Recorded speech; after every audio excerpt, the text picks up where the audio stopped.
Hi everyone, it's Marlene Halliday from Indypodcasters and my colleague. Oh, Fiona, that way.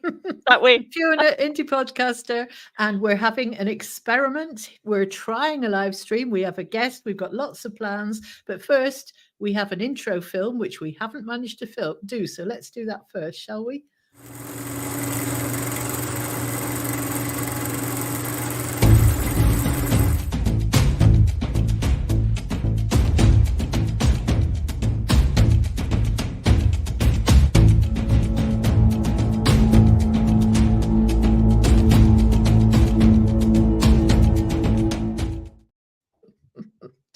Fabulous. That was great. That was great. So let's bring Lynn in now. Yes, we've got a guest to chat tonight. So let's bring Lynn in. Welcome, Lynn.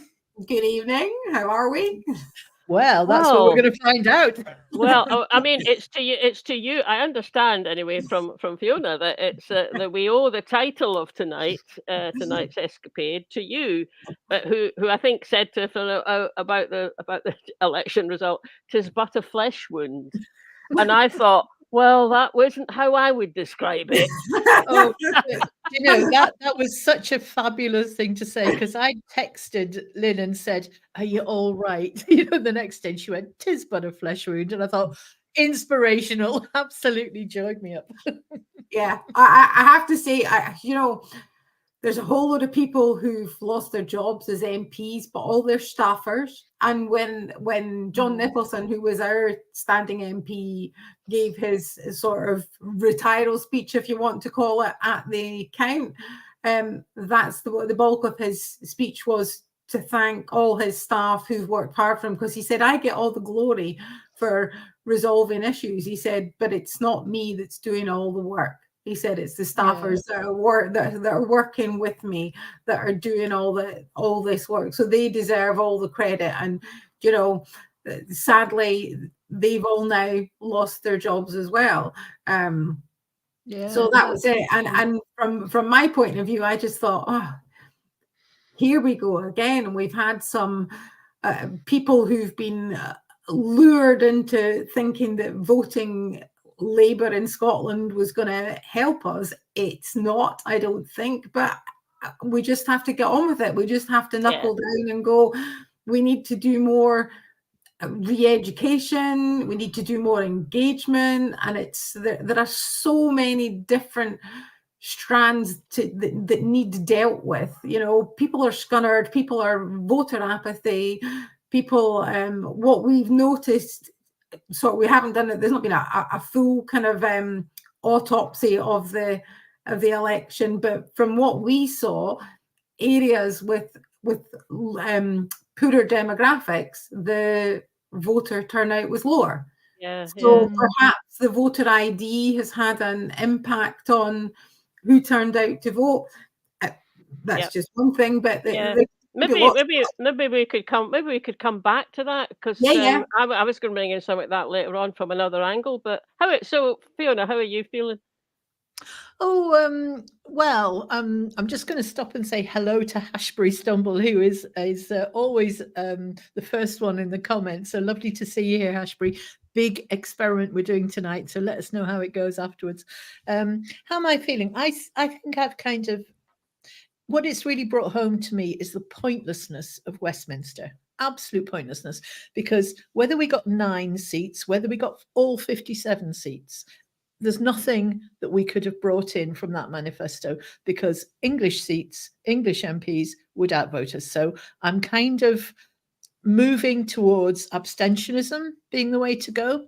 And I'm looking at Sinn Féin, who won, who've stood on principle and refused to swear an oath to an institution they don't believe in. And I'm starting to think that's what I want from our guys.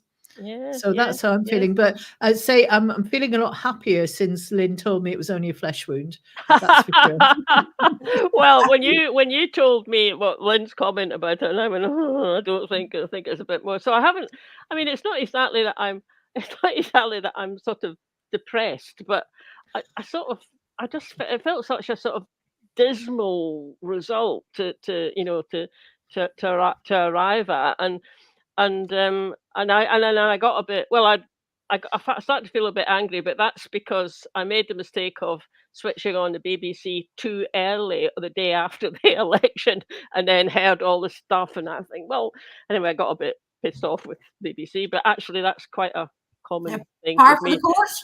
Par for the course, actually. But Yeah. but then I think I hit on something else that I thought was going on, because I don't usually get depressed about kind of stuff, but there was something underneath it, and I'll tell you. So the image that's come to mind is, I don't know if you ever been swimming, in the sea, and it's great, and maybe there's a bit of a swell, so it makes it fun, and then you go to get out, and especially if it's a pebbly beach, and you're trying to get out, you're getting there, and then another wave comes up behind you, and suddenly what the pebbles you're on start to kind of tumble back into the underneath the water again, and then you get pulled back, an undertow effect, and that's Oh, that's what I feel, and I thought, okay, that's quite strong sort of image to have. I mean, it's not that I feel I'm drowning. I don't mean that, but sort of always trying to get somewhere and always kind of getting pulled back and pulled back. And something else comes in, and it's things like the BBC coverage. Oh, It's things like all the stuff you see in the newspapers who are in the media, which is mostly of a unionist leaning. It's that sort of thing, and so I didn't have a very I didn't have a very I didn't have a very pleasant couple of days, and I'm not sure that I'm quite out yet of that undertow. But actually, I'll tell you guys, doing this will help. I know. so, Doing this will help. but just with your sort of maritime analogy, somebody said the tide comes in, the tide goes out again, the tide comes in. It's cyclical, and we need to get to the point where, I mean, I saw a wee Mary Black interview on Channel 4, I think it was, and she was saying, I think people are going, this is the last chance for the union. yes. Yes, Because I they saw that, really yeah. have to prove themselves now. And also there's been other wee snippets I've looked at, a bit like you saying that I try to avoid the BBC at all costs. Yeah. So I haven't bothered putting it on, but I saw one little they'd done a kind of questionnaire of why did you vote for Labour, and 48% said to get the Tories out. It was nothing to do with their policy. So was that they were asking Scottish voters? I think so. Yes. Wow. Yeah. So I mean, I can understand. I can understand. A certain way, even though you might be someone who really, really wants Scotland to be independent, but the kind of opportunity to, vote Tory on last Thursday is a kind of way of just, shaking your fist at them, and you kind of vote. Sorry, not vote Tory, vote Labour as a way of kind of shaking your fist at the Tory. I can understand that. But it was never, getting rid of an SNP MP for a Labour one doesn't ever do anything to reduce the Tory. And how many did we have? Did we have 5 Tories? 6. And 6, and we got rid of 1. Okay, Yeah. we're quite glad of the one we got rid of, but Aye, that's true. we could have done with getting rid of the other 5 as well. And unfortunately, the one we got rid of is still actually in Holyrood. So yeah, but the other thing with that message, get rid of the Tories. I mean, at first I thought, well, what's the point of that? There's only 6 of them. If you've got no Tories in Westminster, 6 Tories in Scotland ain't going to do anything. But also, it played into we were making the argument for people to vote Labour. It just, I think the messaging was really not good. That it was a bit confused, and I'm not a party member, but my perception of the messaging was that it wasn't clear, it wasn't it wasn't decisive enough. But hey ho, there we are. Just noticing that Hashbury, Stumble Hi Hashbury, is one of our regular supporters and viewers. Is keeping on putting in the comments. So that's his latest one. The sea level is still rising. Yes, thanks, Hashbury. Yeah. That's really cheering me up. No, that'll help get you. That's if you're thinking about the support for independence, the level is still rising. Yeah. Oh, It's okay. quite, I'll just put it back up and apologise to Hashbury. I didn't quite understand. I'm still such of a emotional kerfuffle going on that I really didn't get the point there. But That's true. it does make a good point about how we frame things, that people will perceive things differently. So there's you, because maybe of your the way you're feeling at the moment, you're going, oh no, that's it. Whereas I'm going, I'm actually quite buoyed by it. Yeah, no, this means it's game on. Yeah, we've got that's certainly true. Yeah, that's true. Yeah, that's very true. And again, we had the huge wins in 2015, and then the losses in 2017, because people kind of rested on their laurels. Again, in my constituency, we had a huge majority, and then we lost it to a Tory, because people were just like, oh, they had such a huge majority, I'll not bother going out. And it was silly things like it was pouring down, absolutely chucking down. So people weren't coming out to vote. Yeah, I know. I remember that actually, and also I remember the way it was talked about in the media, and in the UK media after that. It's like SNP, it's like huge slump, and support for independence is massively on the wane. And I thought, well, hang on. I mean, they still got 30, whatever it was, 35 or something MPs. It had come down from something like 60, 56. So I'm sitting there going, well, no, actually, if you just ignore the previous one, actually, it's on the up, but that's not the way it's reported. And I got an instance of that. I was watching newscasts, which I normally like newscasts on BBC. I was watching a bit of it, and so I'm just going to play a little snippet. This is it's Laura Kunsberg. If anyone wants to mute their sound, this is the time to do it. This is that'll be interesting, because I know she's been called Tory Laura, but people might start calling her Labour Laura now. Actually, anyway, never mind. Look here. Let's listen to this. Labour First Minister of Wales, Vaughan Gething, dealing with a Labour Prime Minister. That's a dynamic we haven't seen for 14 years. And looking at the general election results in Scotland, it seems quite plausible that within a couple of years you'll have a Labour First Minister of Scotland dealing with a Labour Prime Minister. And even if you don't in 2026, that dynamic, whereas for a long time Westminster leaders have been a bit sort of nervous about how do you handle the SNP, because the SNP have seemed like they're the dominant political force. They have been absolutely busted in this general election. So when Keir Starmer goes to go and meet John Swinney, the First Minister, I'm sure they'll have a very cordial chat, but the power imbalance is going to be massive. And there's certainly occasions before when I've seen, a kind of Prime Minister go to see Nicola Sturgeon, and you're actually sort of thinking, who's really in charge here? Just the dynamic. Clearly, a UK Prime Minister is somebody always with more political power than a First Minister in one of the devolved administrations. But the political kind of dynamic, like who's the winner? When we see the images of Starmer and Swinney later, everyone's going to know who the winner is, and the person with momentum is, and it's not Mr. Swinney. I mean, Yeah, so as she says, not Mr. Now, there was some of what she said was fair enough, although then when she goes, well, the SNP are busted. To begin with, I thought she said the SNP are gubbed, and then I thought the English wouldn't understand what gubbed means. Probably she probably didn't say that. She said the SNP are busted, but you have a closer look, even not a very close look, and you get this, so. Yes, a huge number of Labour it's seats. that first past the post issue does distort it hugely. Yeah, but that's the vote share. I mean, Labour's vote share actually was higher in Scotland than it was in England. Not much, but it was 36%, and SNP was 30%. So that's enough to make a huge difference because of first past the post and a lot of seats where they had very narrow majorities in the first place. But actually, so another way of looking at it is, for every 6 people who voted Labour in Scotland, 5 people voted SNP. So you could say the SNP have been busted. I mean, it's that kind of thing that adds to my sort of feeling of undertow, really. Although why I would ever expect Laura Kunsberg to kind of then step in. Although in that programme, Adam Fleming, who's the other main contributor, he does step in with stuff like that. But anyway, I was just to finish that wee bit off. If there's anyone watching who wants to get a bit of a a better analysis of what happened in the election than you would get from Laura Kuenssberg, and a much better one you'd get from me as well, is get yourselves onto the Zoom call tomorrow night. Yeah, tomorrow night.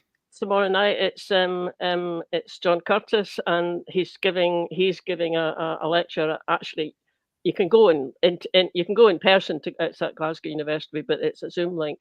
Has the 200,024 election transformed British politics? And you know what he's like. There'll be lots of lovely graphs to kind of look at, and so that's the source. That's the source to trust, isn't he? He is described as the most trusted political commentator in the UK, and fair enough. And we dialed into the one he did the week before the election, didn't we, Marlene? And it was really interesting because he had this graph that showed support for the Tories and support for Sunak as the leader. And his support delved below that of the party. And he said, well, on those figures, Tories can't win. And then they looked at the same for Labour, and they had support for Labour and support for Starmer, and his delved below that level. And he said, Starmer can't win either. So, I mean, Starmer thinks he's won, and right now he's in number 10, but he has got huge problems because of that disparity. Let's hope that. And I mean, if you noted at the beginning of that little clip, with the first voice was Henry, I think his name is Zelland, Henry Zelland. He's good, actually. He's a good commentator. And, he was just going on to, well, and from that kind of Scottish result, we might be looking at a Labour government in Holyrood. It was at that point that Laura Kuenssberg came in. And I think that's another thing. It's like, I mean, we know it's a far more difficult thing for anyone to get to be the government in Scotland because of the voting system. And it's not like the first thing follows from the other. Getting a huge majority right across Scotland and first past the post does not mean you're going to get a majority in Holyrood. But it's like message perception is. Yeah, so I have to think we've got to take a positive attitude, and we've got to say, well, yeah, you've got Labour in Westminster. You've not got Labour in Holyrood. Holyrood's our government, and Holyrood is currently led by the SNP, and we need to keep it that way. And they need to be more positive, and they need to be more proactive, and they need to do things that we want seen done in this country. We've got a different set of ethics, and I don't think we've got a different set of ethics from the majority of people in England, because you look at, again, there's Labour with their vote share lower than the Tory vote share, but because of first past the post, they've got this massive majority, and it's just kind of, it's incongruous. The only thing I agree with Farage on is proportional representation. Now, that would have meant that the Reform would have got more seats, but you wouldn't have this Labour government almost unopposed. You could look at it, they can bring things forward and put percent, and then we've got Sky Echo coming in saying, don't forget 34% equals a mandate. Yeah, exactly. They're suddenly saying, Labour saying we've got a mandate. Well, how? Because apparently we didn't have one. I mean, in Holyrood, we had something like approximately 50% of the vote, but we didn't get if it had been a first past the post system for Holyrood, we would have been a one-party state, which is not a good thing. You need to be compromise and appealing to everybody. And I think when citizens' assemblies have been done in the past, regardless of your political persuasion, people pretty much want the same thing. They want people to have a home, to be fed, to be warm, to be well educated, to have their health care looked after, to be looked after in their old age. We want that kind of just well-being economy. And I imagine if you ask people south of the border, they probably want the same as well. I always think back to the was it a Monty Python sketch where John Cleese is saying, I'm upper class, so I look down on him, and I'm middle class, so I look up to him, but he's lower class, so I look down to him. And right, if you were wee Ronnie Corbett, you stood there and went, I look up to both of them. Yeah, that's it. Do you know, there's still a class war going on. Actually, I was just going back to the thing about reform. Did you have a reform candidate in where you're? Yeah. Yes. Did they turn up for the count and the hustings? Okay, so they were a real person. You had a real candidate. I don't know. Well, Fiona, you went to a couple of the hustings. I didn't because I had COVID, so I couldn't go to any of the hustings, unfortunately. However, he did turn up at the count, but I don't know how involved in politics he'd been before. He looked like quite a young guy, but we were doing all the sampling and etc. of all the votes. And he was the deputy returning officer was coming round to get those of us, the election agents, to say, right, I need to get you to sign off on this so you can get your deposit back.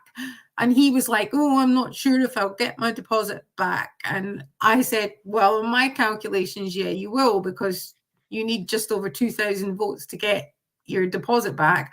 And I said, I reckon you've got about 4,000 from my calculations. The deputy returning officer said, yeah, they're pretty good at working out their figures. when it came to it, when the final tally came in, he got 3,804 votes. And I'm like, 4,000. You were 200 out, Lynn. So, that's ridiculous. Far off it. So listen, how much is a deposit if someone's standing? How much does it cost to stand? £500. Is that all? Yeah. And it's 5% of the vote they need to get. 5% of it, yeah, need to get 5%. So in our constituency, you had to get 2,063 votes to get. So there was only Labour, SNP, Reform, and Tories that actually got their deposits back. The other 5 parties didn't get it back. I mean, 5%. Sorry, I'm just going to. Sorry, I'll just say it quickly. 5%. I mean, that's not easy. You know, that's not a kind of low kind of amount to get, is it? 5% of the vote, really. So 2,000 is quite a lot of votes because when you look at Alba, not one of them got more than 1,000. There was only one of them got over 1,000. Yeah, Neil Hanby got over 1,000. The others, you know, they had 18 up, and they were on average 650, which, you know. It's not. It must be a bit. They must be feeling a bit gutted. We should maybe get someone from Alba on actually to talk about that. We should get. Good for them. They went and had a go, and obviously it would be different in a Holyrood election when they can stand in the region. There was the discussion beforehand. People were saying, you know, we had an independent candidate as well as an Alba candidate. Yeah. People were saying, I'd hate to think that voting for them is potentially losing the SNP their seat. But the majority was so huge. So even if the SNP had got all the Alba votes, all the independent votes, all the Green votes, we still wouldn't have beaten Labour. There was such that swell, that tsunami, if we keep on the sort of marine analogy. And it was towards getting the Tories out. But the thing that gets me is we didn't have a Tory in this constituency anyway. Yeah. Same with us. I see a Hashbury is just sort of commenting that Reform had 3 paper-only candidates in Glasgow. And that's why I was asking you, because I got, I don't know if you can see should I be able to see this? It's a setup called Vote Watch, which the email comes via Byline Times, so it must be something they're doing. So Vote Watch 24. And what caught my eye in it was that they reckoned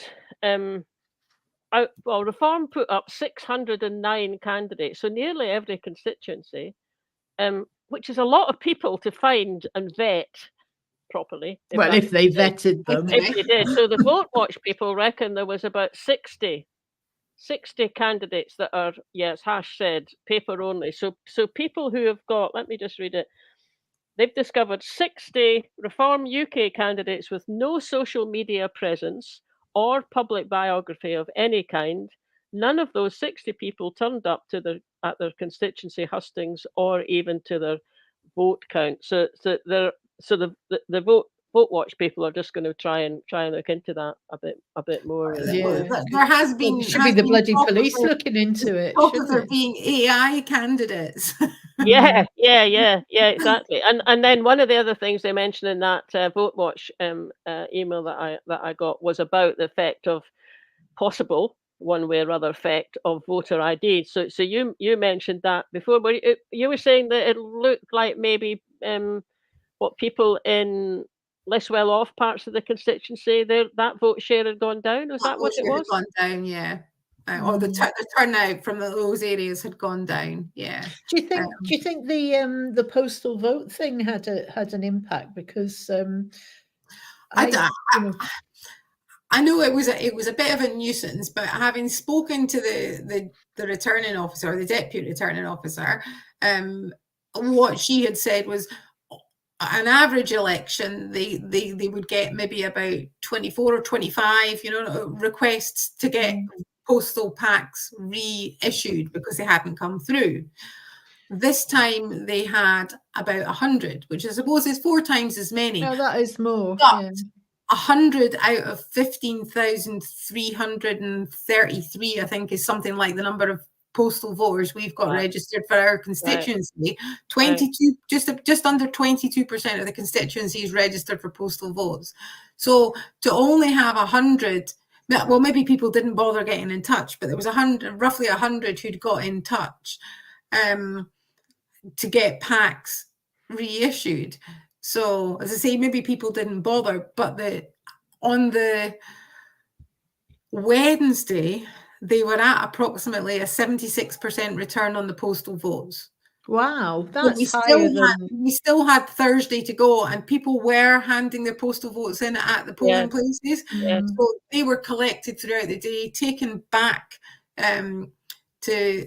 Well, it was Kilncraigs and Clackmannanshire, where they do the verification process before those ones are brought along to the count to be added into the other votes. So I haven't got a final figure, but you're not far off 80% return on your postal votes, which is pretty good. Pretty good, actually. I mean, in the past, that people have always sort of said, "Oh, it was the Tory party were really good at getting their voters to sign up for postal votes," and because they knew there was that higher return. I mean, I wouldn't have guessed it was as much as high as that, but certainly higher than the actual, overall average one. So I mean, the more people we can get, although, excuse me, I don't know if it's still on the go, but a couple of years back, or maybe it was the last Holyrood election, can't quite remember. You do come across a lot of stuff on social media which saying, "Oh, you can't trust postal votes," and they go down to England and they get home. And then there was all that stuff where Ruth Davidson apparently said something that was interpreted as her meaning she knew, she knew what the votes which is just was never going to have happened unless she just deliberately gave that impression. I suppose she might have. But so maybe there's a bit of reluctance that people don't quite trust it. But I know Pensioners for Indy, we did a bit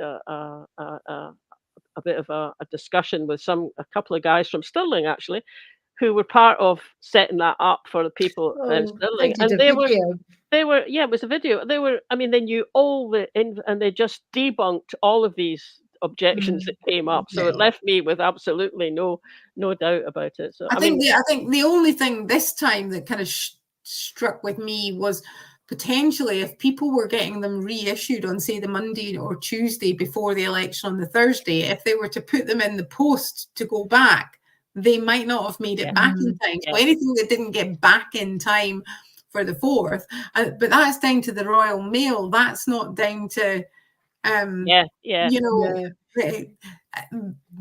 election or the organisation behind the election. But I have to say, in Clacks were very good, and they did it when we asked somebody who was housebound who couldn't actually get in to pick up a new pack.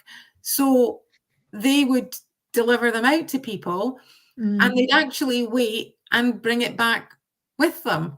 That's If really that's what good. people wanted to do, just to ensure that they got their vote. Yeah. We've got a question which maybe Lynn, you might know the answer. Do we know how many were turned away for no voter ID? Is that something that you get that data at the count? I don't know. All I know was it's just anecdotal that one friend who turned up to vote, they queried her ID, which was her passport. And she said that was work. I don't have any problems at passport control with my passport, but I'm getting a voter ID. And I showed you my driving license, Fiona, which it looks nothing like you. It's a horrendous picture of me. I'm actually going to remonstrate with a girl that took it, because she was a girl I used to coach swimming who now works in the post office. And when I looked at it, I thought, you could have retaken that picture. It really doesn't look like me. My hair's all over the place. I'm like this, kind of my coat up, just doesn't look like me. But they accepted it fine. My youngest son, who lost a fair bit of weight, had his driving license with him, which had the picture of him before he lost all this weight. So his face he's got this really chubby face in his photograph, but it's not so chubby anymore. My son went with his expired passport, which was taken when he had a lot of hair up here, and now it's all down here. He must have just thought it was all right. It was just upside down. I can see there's a question. Hashbury's asking, was there a rise in the number of spoiled votes? Now, this is something we covered in one of our election specials, because there were a few people, Peter A. Bell was one of them, were advocating, write something like end the union on your vote. But we looked into it. We couldn't see that there was any point whatsoever in writing stuff on votes, because it wasn't going to get seen. But I mean, was there a rise in the number, Lynn? Not from my experience of being at counts. We had 74 spoiled papers out of 41,000 and something that were cast. So it wasn't a high number. Some of them had a big X put through it. Some of them had an X put in every box. Some of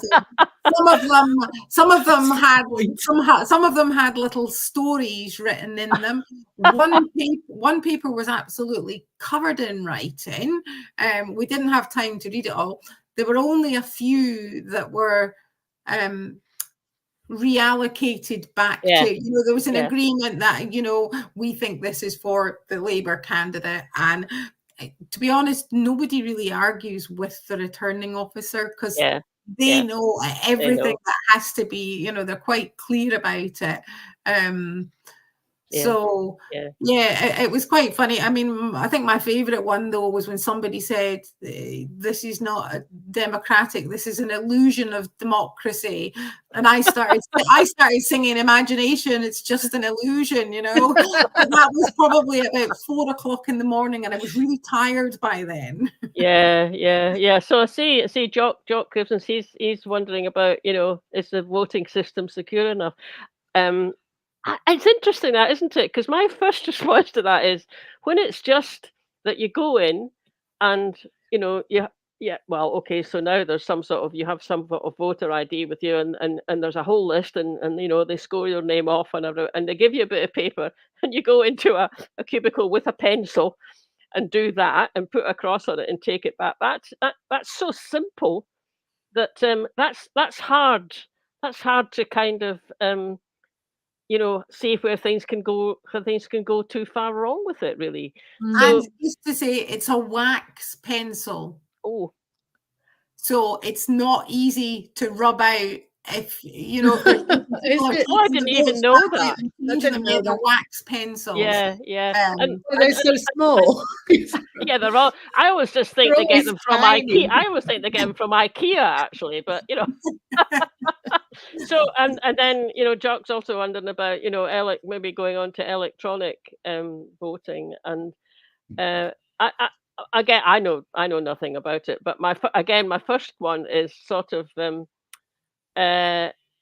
something like electoral has got presumably got the potential to be hacked. So it might be Yeah. really difficult. Yeah, But that's but where if it was blockchain like they have in Estonia, that's out of, well, I wouldn't say it. I don't know if it can never be hacked, but it's certainly really, really difficult to. I think But if when you you think want young about the people, American system, it seems to.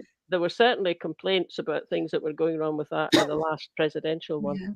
But I think if you want young people to vote, that's the way to go because they do Yeah. everything online. Yeah, The of course. idea of not being able to vote online would be ridiculous. Yeah. And also I mean, I like Australia where you Have you to. have to vote. Yeah. Yeah, I Well, think we should do that. Whether you choose to go, I'm not voting for any of these people. That's your choice, but you have to choose. I've already heard people whinging about things, and I heard two women, mother and daughter, arguing and saying, "Well, who did you vote for?" "Well, I didn't vote." And I'm like, "Well, what are you complaining about then? If you didn't vote, you've got no right to turn around and complain." That's the bottom line. And I always think, women died so I could get a vote. I absolutely have to do it. But I do like the idea of the Australian democracy sausage. Yeah. And I took James, my son, out for breakfast after we'd voted. I said, Oh, yeah, you've voted, you've done your that's really civic good. duty. That's Now good. we get to Yeah. eat sausages. That's good. That's great, isn't it? That's really good. It's quite an expensive way to do it, but it well, next time he could take you next time, couldn't he? Yeah, he should. Well, he thinks he's my carer, so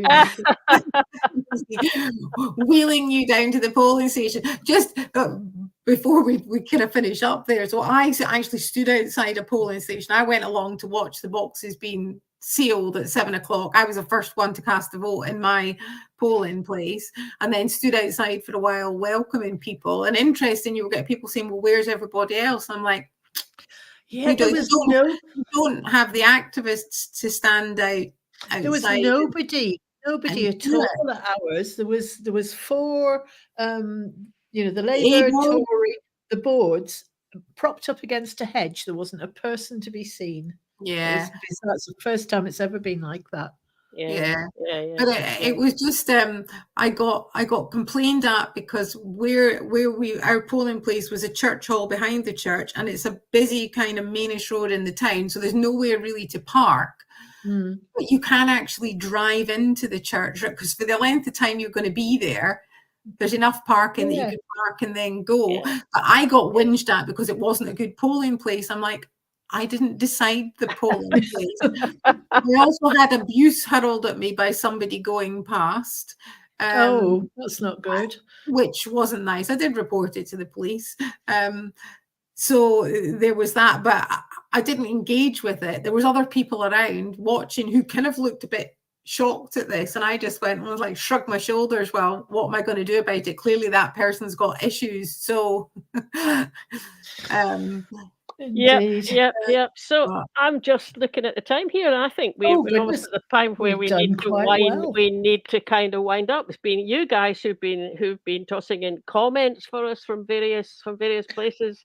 That's fantastic. It was nice being able. I've really enjoyed it. Really enjoyed that, and just probably a good one to finish off with. Sky Echo.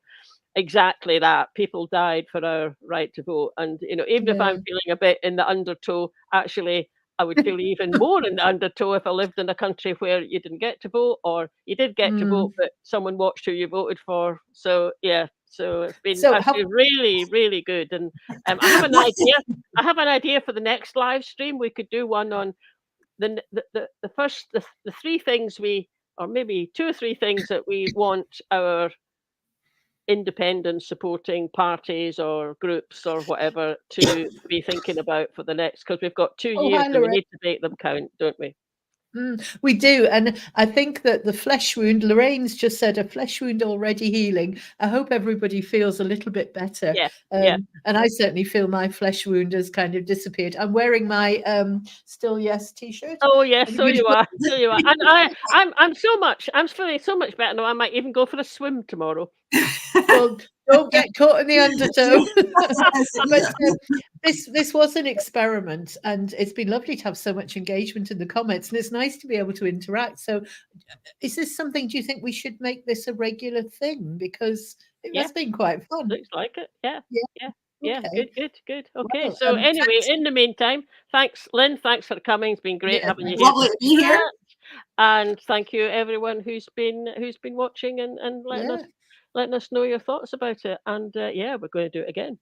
We are. Right. Good night, everybody. Good night. Bye. Good night. Bye.